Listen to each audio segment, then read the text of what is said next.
Right, let's get started now. As many as 11 persons have died in one day from COVID-19 complications here in Ghana. That is according to the latest data on the virus released by the Ghana Health Service today.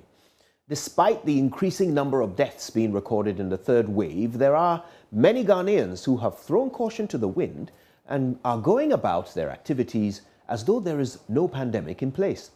Today, we will look at the country's COVID-19 situation, including the cases on admission, especially those on ICU wards. We're going to do that shortly, but first, let's start with the current case count. So we now have recorded since the beginning of the pandemic 119,436 cases. 1,036 of them have died. 11 of them recorded in the past 24 hours. We have 482 new cases with 7,151 active cases across the country. You can see the hotspots marked on the map of Ghana, and as always, Greater Accra and Ashanti regions leading the pack. Okay, let's talk about it. I'm joined by Dr. Christian Owu.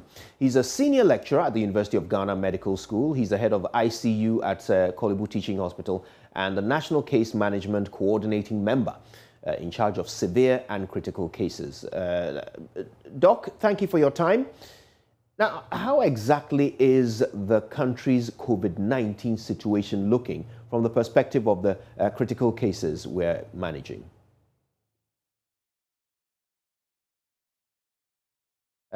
If we can have you unmute your microphone for us, please. Yes, thank you very much, Kojo. And good afternoon to your viewers and listeners. Yes, we are still in the third wave, okay? So we still have significantly a good proportion of people getting infected daily. As you can see on the Ghana Health Science dashboard that you show to us, the daily count of infections have not significantly started reducing. We are still doing an average of 500 to 600 new cases every day. As we've said multiple times, the proportion of people who would become severely or critically impacted by this disease is a proportion of the new cases.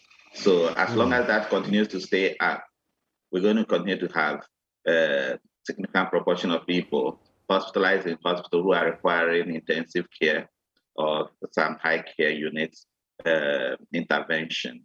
That number is still quite up there.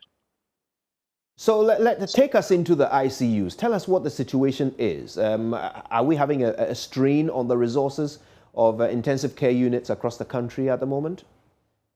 Yeah, from the very beginning, this is an extra burden on what we already had from both infectious and non-communicable diseases in our country before COVID-19 came.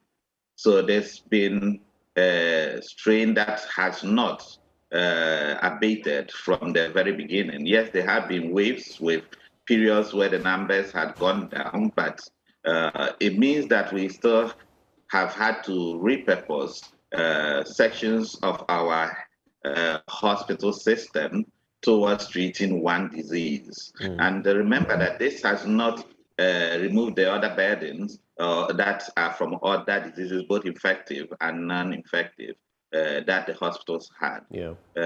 And the longer this goes on, the weaker the health system would become because of the difficulty in maintaining peace with its injurious effects on our health system and other interventions for other patients. How much of this is down to the Delta variant? All right, so I cannot from my fingertips give you proportions immediately, but what we know is that the Delta variant globally has been with us now for at least 3 months or even a bit longer than that. It basically means that as it spreads in the community, if that is the new variant, it gradually becomes the predominant variant. So we would be expecting that it's gradually becoming the predominant variant in Ghana. I do not have the exact proportions, but what it means is until we're able to bring it down to very, very significant numbers, it will continue to spread. We have not removed the environment. We have not removed the circumstances that stops it. There's still significant non-adherence in our population. There is still significant proportion of our population who are yet to be vaccinated.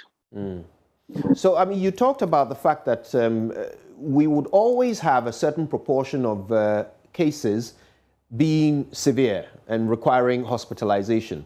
That proportion hasn't really changed since the beginning of the pandemic. If I'm right, it's somewhere between 10 to 15%. If that is the case, that means we could have quite easily predicted the situation we are in today. We can quite easily predict the numbers from one day to the next. Are we making use of that predictive ability? Have we planned around the allocation of resources? Have we done anything at all to increase the capacity of ICUs across the country as a result of these predictions? Yeah, thank you, Kojo. Yes, this is the third wave for those of us in Africa, most part of Africa. In actual fact, some parts of the world are already in their fourth wave, and it's already coinciding with our third wave. And some of us think that that is probably a reason why this may plateau for a bit of a time. But yes, the modeling and ability to predict is already there.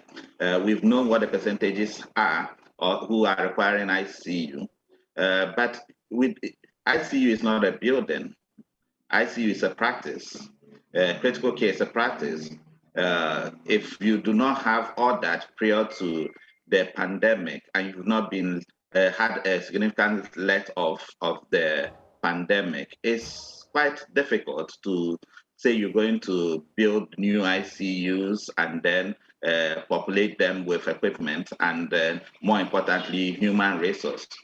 A lot has been done in case management wise in trying to repurpose and more importantly, increasing the capacity of the workforce to handle severe and critical cases. And that is part of the reason why the impact on our population had been minimized. We are continuously doing training, basically helping set up new HGUs in places, high dependency units in places where they were not available previously. As we speak now, I just finished with my colleagues a training of another center that is restarting, that is basically starting a high dependency unit just yesterday. It's a continuous process. But if you remember what I said at the beginning, it's not as if it just started. It's been 18 months of not letting off. Eventually, we would have to keep pushing. If not, you have a situation where the strain on the health system is so much that irrespective of which country, irrespective of how rich the country is, you may not be able to withstand that. Now, the other part of the question you asked about the proportions, what we realized with the first two waves and those variants were that Africa had an extremely low effect on our continent, but that is not the story with this particular wave. If you looked at the data that are coming out globally, for the very first time, Africa had continuously on a daily basis contributed between 5 to 15% of daily new cases. At a point in time, we're contributing about 10 to 12% of new cases, as against previously when we're contributing between 1 to 2%. Yeah. With respect to the number of people dying, Africa is currently contributing roughly between 8 to 20% of new deaths. If you look at yesterday's mortality, it's roughly about 8% of all mortalities in the world. So no, as we stand now, Africa is not being spared. Our populations are not being spared. So with the number of infections in this particular wave, if you did the mathematics, you realize that mortality or number of deaths is much more than it was compared to the number of infection with other waves. And this is not letting off just so easy. So we need to continue to put in the efforts to reduce the impact on our population. And adherence is a strong one to go after. Right. So, I mean, you've talked about the fact that the modeling exists. So let's make use of it. We just started the month of September. Are these numbers going to get worse? All right. So we just started the month of September. Usually, from the two previous waves, usually by the third month, you would have your numbers coming down. So if you, let me just give you an example of what happened with the second wave. The second wave started picking up at the end of December. We had a full blast wave, mainly in January, February, and early part of March. By April, our numbers started coming down. Now, this is because a significant proportion of the population is infected.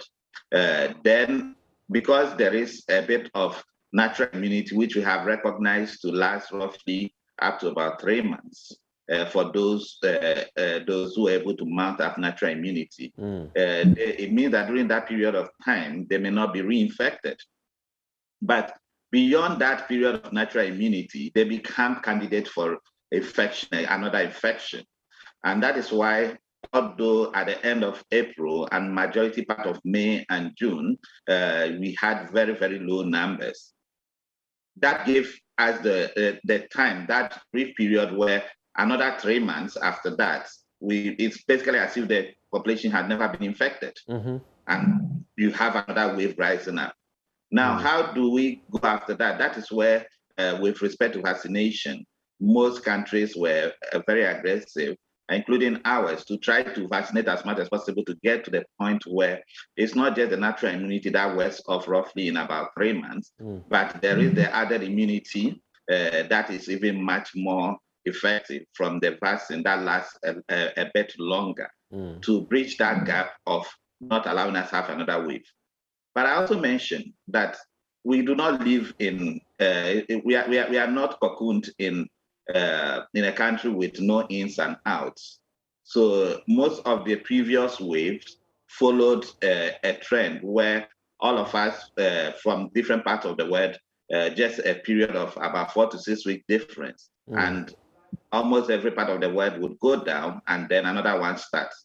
But unfortunately, now we are having countries like in Africa, where they are in the middle of their wave or were hoping to be coming down in their wave, coinciding with the US, the Northern America, and Europe, now starting a very strong fourth wave. So if you look, US is recording an average of between 150 to 200,000 new cases every day. You've seen the same thing in Western Europe and parts of Asia and Middle East. So it basically means as long as we are an open environment, communicating and traveling around that, we would continue to import some of those cases. And it's not so easy to say that then we have to shut ourselves off, because the meaning of that, we have all seen the consequences that comes with that. Right. So by way of a specific answer, in the month of September, these numbers will go up. It will get worse in the month of September before it starts to get better? It doesn't look like it's going to come significantly down in the month of September. The numbers we're looking at the moment is still on a daily basis, about 500, 600 new cases. We expect that most of September is going to be the same. We estimate that if it's going to start coming down, if we're going to be spared a bit, it probably will be beyond September. Let's position our situation in the global context. So across the continent, according to the WHO, 8 out of 10 African countries are not meeting their targets when it comes to vaccination. Now, the issue here is that we are the continent with the fastest growing population and the continent with the worst healthcare provision. So, looking into the future, is this pandemic likely to end up having African countries like Ghana, cut off and isolated from global movement, as we've already seen some countries elevating many African countries from amber alert to red alert status so that you cannot travel to their country from here. Are we going to see more of this? Is Ghana likely to become a country that is isolated from the rest of the world? Right. I mean, those are geopolitical issues that I'm sure there will be a lot more discussion. But let me say categorically, there's hardly any country that is meeting their vaccination targets because of the unpredictability of this. You're already hearing about the requirement for some vaccines to have a third shot, and even whether we're going to have regular shots. Now, again, there is the seasonal flu that you find in Europe and then most part of Northern America, where every year people have to get their jabs for that. Whether COVID-19 is going to become one of those, we do not know fully. We've had too short a time to decide that. Countries would always attempt to protect their population, especially when they have vaccinated enough and have it under control. And that's what I said, that is geopolitical. There's not a lot you can do about that. If we had the situation where majority of us are self-sufficient and then we had our infection under control, we probably will be doing the same. So this is more of a challenge to us in Africa to rather prepare to reduce this significantly while we are aggressively pursuing vaccination. Right. The good thing about this is not an African problem alone, like you had with some of the other epidemics, like the dengue and then the Ebola and a few others, where we are totally at the mercy of others. Vaccines have been found already for this. This is the fastest that ever occurred in the world. There are discussions in Africa in producing vaccines, and that is a very good discussion to also pursue to make sure that we are, to some extent, self-sufficient in protecting our population. But yes, issues with travel are going to happen. Countries, and these are because countries are trying to protect their population, not necessarily because of it is Africa. We are not the only countries in amber or red alert. Actually, look at the UK amber and red alert. There are more of the European countries and then other countries in Asia, which are significantly in that. So it's not based on discrimination or racial discrimination or the fact that we're Africa. But of course, if everybody else sorts this out and this become an African problem, like we have as malaria or any of the others, and we do not deal with it, then that's that is a problem that we would have to deal with because we would not expect that people would continue to focus on our problem and while they also have their own problems to deal with. And that is why we are significantly saying that we need to enforce adherence. We need to make sure that we reduce the population that are infected while we encourage people to take the vaccines. Yes, we are seeing larger numbers on the queues for vaccine nowadays, but I can tell you that there are still significant population, part of our population who have refused to take the vaccine, including the young and the elderly.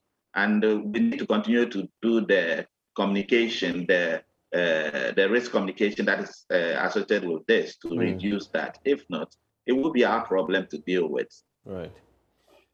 With this uncertain future looming ahead of us, Ghanaians, sadly, are still not doing very well with the protocols.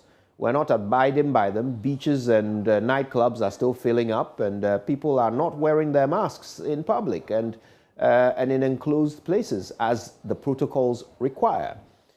So as a person who is managing some of our most serious cases, when they are at those critical stages, what would your word of caution be to Ghanaians who are watching you right now? I think we've said significantly many times that it's no longer an issue of whether people die from COVID or not, or whether it is only those who are elderly or those who have comorbid conditions or chronic medical conditions, as we call it. With respect to the variant wave, the Delta variant, we have seen significant number of people under the age of 40 who had ended up in intensive care units, and some who have lost their life, not because they had comorbid condition, but because as viruses mutate, they become more difficult to treat. They become more difficult to control. They learn our immune system also.